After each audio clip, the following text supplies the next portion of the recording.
J'invite Nicolas Dupuis pour l'Université de Lorraine à nous présenter une alliance pour l'innovation qui a été menée au niveau de l'université. Nicolas, c'est à toi. Oui, tu me confirmes que c'est bon à l'écran et au niveau du son? On voit très bien, oui. Ok. Donc, rebonjour à tous ceux de ce matin et bonjour à ceux qui nous rejoignent. Donc, cet après-midi, je vais aller assez vite. J'ai qu'un seul projet que j'ai sélectionné pour vous illustrer un peu les partenariats pour l'innovation, anciennement Alliance de la connaissance. J'ai pas choisi de présenter d'alliance sectorielle parce qu'elle est en cours, elle a débuté il y a quelques mois, donc j'ai préféré pas vous en parler. Donc toujours le même rappel que ce matin, hein, c'est un exemple qui est issu de l'ancienne programmation, donc il faut pas... les règles ont pu évoluer entre l'ancienne programmation et la nouvelle, donc faites attention à ça. Donc il s'agit du projet Build.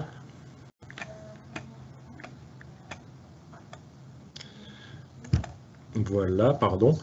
Le projet Build, donc, c'était qui portait vraiment sur des solutions intelligentes, végétalisées, on va dire, pour l'environnement urbain.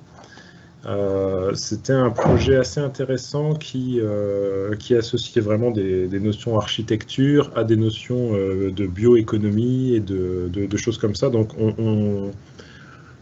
ils ont identifié pas forcément un besoin, mais ils ont identifié une innovation très importante qui nécessitait la mise en contact de différentes compétences, donc que ce soit urbanisme, que ce soit bioéconomie ou que ce soit des choses comme ça. Et du coup, ils ont créé ce projet.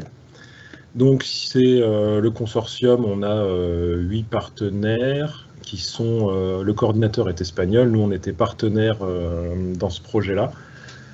On a des entreprises, on a des universités, donc des établissements d'enseignement supérieur. On avait aussi des représentants des secteurs économiques concernés.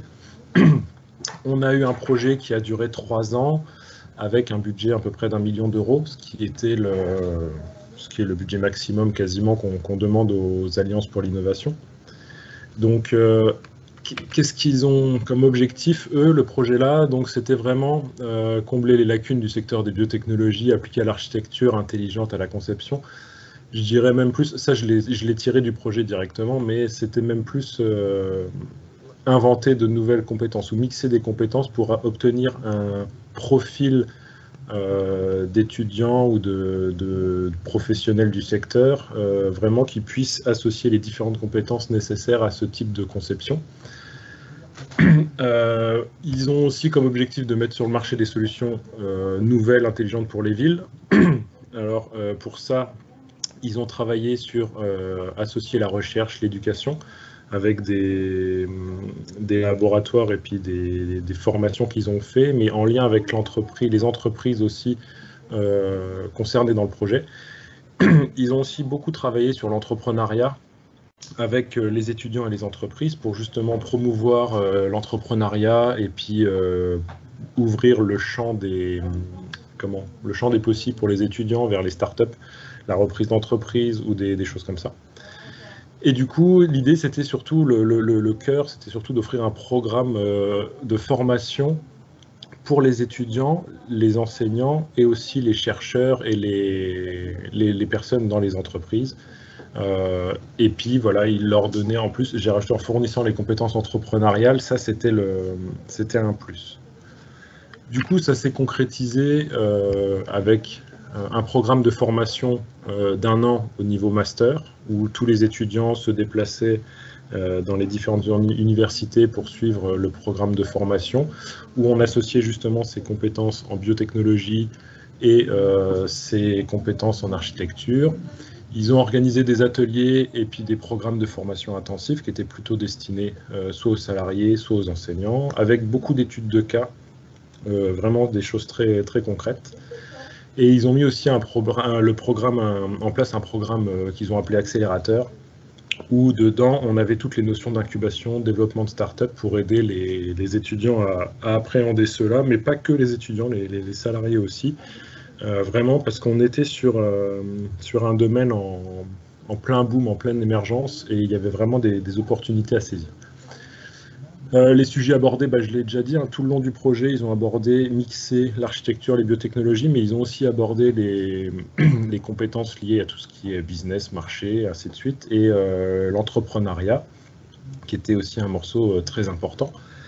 Et nous, au niveau de l'Université de Lorraine, ce qu'on a fait en tant que partenaire, donc on a développé des contenus pédagogiques, on est intervenu lors des programmes de formation, on a reçu des étudiants chez nous pour les former. Alors nous, c'était une école d'ingénieurs spécialisée dans les biotechnologies, donc on était plutôt sur le côté biotechnologie.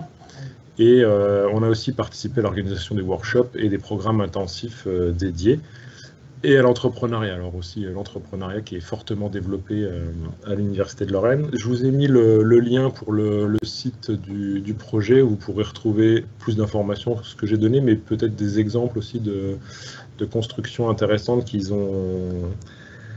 qu'ils avaient en tête, en développement. Pour vous donner juste une illustration, ça peut représenter par exemple on recouvre des plantes avec une architecture qui permet, quand la pluie tombe, de diffuser une alimentation végétale au goutte à goutte ou vraiment de manière raisonnée, tout ça. Donc c'est des choses assez poussées. Et comme ce matin, je termine avec un petit point qui a un impact hors du projet, vraiment le développement pour nous d'une filière à finalité business, c'est-à-dire que on a vraiment continué d'associer les biotechnologies à l'architecture et associer ça à l'entrepreneuriat pour pousser les étudiants à innover dans ce domaine-là. Donc, c'était un projet assez intéressant qui s'est terminé il n'y a pas très longtemps, donc il a été très peu impacté par la Covid. Voilà. Je m'arrête là, je laisse la parole pour l'illustration de l'Université de Strasbourg.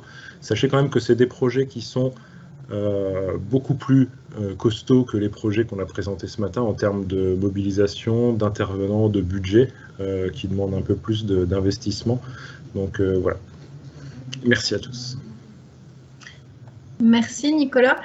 Je poserai bien une question, si tu le permets, sur le lien qui a été peut-être fait ou pas, mais avec le monde économique du Grand Est. Est-ce que vous avez eu des liens privilégiés ou des échanges dans le cadre de ce programme avec le tissu économique de la région? Tu veux dire pour ce projet-là? Les pôles ou l'une ou l'autre entreprise, start-up qui serait dans le secteur? Alors, on a même des startups qui sont créées dans le secteur, qui ne sont pas forcément issues de ce projet-là ou du programme Erasmus, mais qui sont fortement impactés par ces programmes. On a des startups, par exemple, sur des produits biosourcés, mais surtout des molécules d'intérêt extraites de différents végétaux. On a des startups alors pas en lien biotechnologie architecture, mais les startups qu'on a à l'Université de Lorraine sont toutes issues de la recherche et la plupart descendent de programmes de recherche européens qui permettent justement de développer soit un nouvel axe, une nouvelle thématique, et c'est sur ces thématiques qu'on va trouver des filons. Je pense à une autre startup, par exemple, des autres axes de recherche qui sont très, très porteurs, par exemple la dépollution des sols par les plantes, où là, c'est pareil, il y a des projets européens en cours dessus, et il y a des visions startup qui arrivent derrière. Donc ces projets européens impactent fortement la création de startup et l'entrepreneuriat chez nous. Merci beaucoup. Je pense que c'était important d'accentuer ce point-là et qu'on voit bien le lien qui est fait, que ce soit grâce à ce type d'action spécifique d'Erasmus, mais de manière générale, comme tu l'as dit, des autres programmes européens. Merci beaucoup.